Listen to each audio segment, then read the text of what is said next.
কথায় আছে যা রটে তার কিছু তো বটে। বেশ কয়েকদিন ধরেই টলিপাড়ায় গুঞ্জন চলছে রাজদীপ গুপ্ত এবং তন্নি লাহা রায়কে নিয়ে।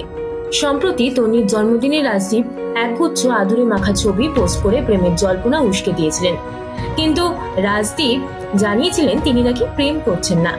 কিন্তু গণেশ চতুর্থীতে মিলল সুসংবাদ।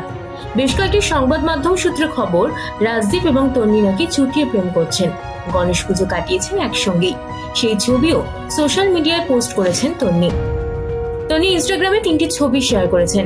কোন ছবিতে গণেশ মূর্তির সামনে দেখা গেল রাজদীপ এবং তন্নিকে, কোন ছবিতে তাদের মিষ্টি মুহূর্ত আবার ফ্রেমবন্দি হয়েছে। তন্নি পরেছিলেন সি গ্রিন রঙের শাড়ি, চুল খোলা হালকা মেকআপে নজর কেড়েছেন নায়িকা। অন্যদিকে পাঞ্জাবিতে দেখা গেল রাজদীপকে। ছবি শেয়ার করে তন্নি ক্যাপশনে লিখেছেন, লাড্ডু ভালোবাসি। এই ছবি প্রকাশ্যে আসছে আরো একবার দুজনের প্রেমের জল্পনা শুরু হয়েছে। কমেন্ট বক্স শুভেচ্ছায় ভরে গিয়েছে, যদিও সম্পর্কের বিষয়ে এখনো মুখ খোলেননি রাজদীপ বা তন্নি কেউই। উল্লেখ্য, রাজদীপ গুপ্তর সঙ্গে আগে টেলিনায়িকা জেসমিন রায়ের সম্পর্কের গুঞ্জন ছিল।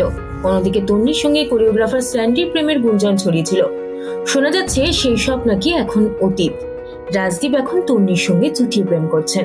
উল্লেখ্য, বাক্সবদল ধারাবাহিকে একসঙ্গে দেখা গিয়েছিল দুজনকে, সেই থেকেই দুজনের বন্ধুত্ব বলে জানা গিয়েছে।